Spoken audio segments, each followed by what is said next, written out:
Subscribe करें हमारे YouTube channel को और बेल आइकन को प्रेस करें हमारे लेटेस्ट वीडियोस को देखने के लिए।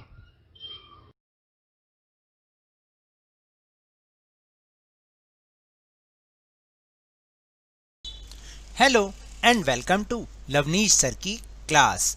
आज की ये शिक्षा निदेशालय राष्ट्रीय राजधानी क्षेत्र दिल्ली की वर्कशीट नंबर 61 जो कि क्लास 9th के स्टूडेंट्स के लिए है। यह ली गई है सामाजिक विज्ञान के भूगोल विषय से और इसमें हम आज जिस चीज़ को समझेंगे वो है प्राकृतिक वनस्पति तथा वन्य प्राणी पाठ नंबर 5, उसका मानचित्र कार्य, यानी भारत के रेखा मानचित्र में इस पाठ से संबंधित जो भी स्थान हैं, जो भी चीज़ें हैं, उनको भारत के रेखा मानचित्र में कहाँ कहाँ दर्शाना है उसके बारे में इस वर्कशीट में हम जानेंगे। तो चलिए शुरुआत करते हैं मेरे साथ और समझने की कोशिश करते हैं। तो देखिए हमें करना क्या है कि दिए गए भारत के राजनीतिक मानचित्र में निम्नलिखित को दर्शाना है और निम्नलिखित वनस्पति के प्रकारों को उचित रंग या शेड द्वारा दिखाना है हमें।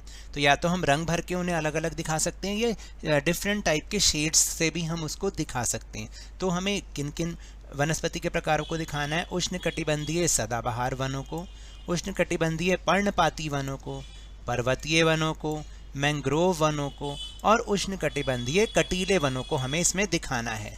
फिर दूसरा प्रश्न है कि निम्नलिखित पक्षी अभय वन को उनके सही स्थानों पर दर्शाइए, यानी जो बर्ड सेंचुरी हैं, पक्षी अभयारण्य भी कहते हैं इन्हें, उनको हमें सही स्थानों पर यानी वो कहाँ कहाँ पर स्थित हैं उन्हें दिखाना है। जैसे एक है भरतपुर पक्षी अभय वन और दूसरा है रंगनथिट्टू पक्षी अभय वन।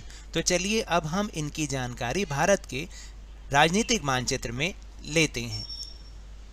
तो देखिए भारत की प्राकृतिक वनस्पति को हमें इस प्रकार से, जैसे मैंने आपको बताया था कि उचित रंग या शेड द्वारा हमें उसको दिखाना है और यहाँ पर मैंने उसके लिए चिन्ह भी बना दिए हैं कि जैसे पर्वतीय वनों के लिए ये डॉट डॉट्स वाला डिज़ाइन है, उष्णकटिबंधीय सदाबहार वनों के लिए ये तिरछी लाइनें हैं, फिर उष्णकटिबंधीय पर्णपाती वनों के लिए सीधी सीधी लाइनें हैं, उष्णकटिबंधीय कंटीले वनों के लिए ये आड़ी रेखाएँ हैं और मैंग्रोव वनों के लिए भी ये आड़ी बिल्कुल जो है लेटी हुई, यहाँ पर जो है वो जस्ट फिलिंग द ब्लैंक्स वाली लाइन होती हैं उस तरीके की लाइन है, बीच में ब्लैंक्स छोड़ छोड़ के, और मैंग्रोव वनों के लिए सीधी सीधी लेटी हुई यानी पड़ी हुई रेखाएं हैं।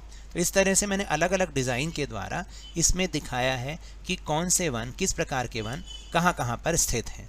तो जैसे देखिए पर्वतीय वन जो कि जम्मू कश्मीर, हिमाचल प्रदेश और उत्तराखंड, यहाँ पर ये सारे पर्वतीय वन हैं और यहाँ पर जो अरुणाचल का हिस्सा है ये भी पर्वतीय वनों का ही है।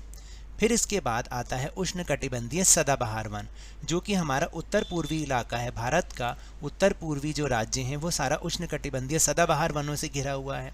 इसके अलावा अगर आप देखेंगे उड़ीसा का कुछ भाग, पश्चिम बंगाल है, झारखंड है और बिहार का भी कुछ हिस्सा है। ये सारा यहाँ पर जो है आप देखेंगे कि किस तरीके से यहाँ पर सदाबहार वनों का इलाका है। इस तरह से ये जो तटीय इलाका है यहाँ पर भी ये सदाबहार वन पाए जाते हैं। और इसके बाद है पर्णपाती वन। आप देख रहे होंगे कि भारत के ज़्यादातर हिस्सों में, भारत के ज़्यादातर राज्यों में उष्णकटिबंधीय पर्णपाती वन पाए जाते हैं। तो इस तरीके से आप देखिए ये जो जितने भी ये वाला डिज़ाइन है ये सारा का सारा पर्णपाती वनों का और देश के ज़्यादातर हिस्सों में उष्णकटिबंधीय पर्णपाती वन है। फिर है कंटीले वन, उष्णकटिबंधीय कंटीले वन जो कि गुजरात, राजस्थान यहाँ पर ये स्थित हैं। और आप अगर कुछ बीच का हिस्सा देखेंगे ना, महाराष्ट्र का हिस्सा है, कुछ कर्नाटक का हिस्सा है, कुछ आंध्र प्रदेश का भी हिस्सा है और तमिलनाडु का हिस्सा, यहाँ पर भी ये कंटीले वन पाए जाते हैं। और फिर इसके बाद आता है मैंग्रोव वन। मैंग्रोव वन ऐसे होते हैं जहाँ पर पेड़ों की जड़ें हमेशा पानी में डूबी रहती हैं। वो आप ज़रा ध्यान से यहाँ पर देखें तो जहाँ जहाँ पर मैंने उसको एरो से भी दिखा रखा है कि यहाँ पर मैंग्रोव वन है। इसके अलावा भारत का एक हिस्सा जो कि अंडमान और निकोबार द्वीप समूह है, वहाँ पर भी उष्णकटिबंधीय सदाबहार वन है। क्योंकि ये हिस्सा भूमध्य रेखा के काफ़ी नज़दीक है, इसलिए यहाँ पर जो वनस्पति भी पाई जाती है वो विषुवतीय जलवायु के हिसाब से पाई जाती है। यहाँ पर सदाबहार वन तो हैं ही हैं, लेकिन यहाँ पर मैंग्रोव वन भी हैं। तो इस तरीके से हमें इसको अपने मैप में दिखाना है। फिर इसके बाद जिन 2 पक्षी अभयवनों की हमने बात की थी वो है भरतपुर, जिसको मैंने डॉट के जरिए भी दिखा रखा। आप देखिए यहाँ पर राजस्थान में बिल्कुल जो यूपी के साथ लगता हुआ हिस्सा, उत्तर प्रदेश के साथ लगता हुआ हिस्सा, मैंने उसको हरे डॉट से दिखाया हुआ है। ये है भरतपुर पक्षी अभयवन जो कि राजस्थान में स्थित है।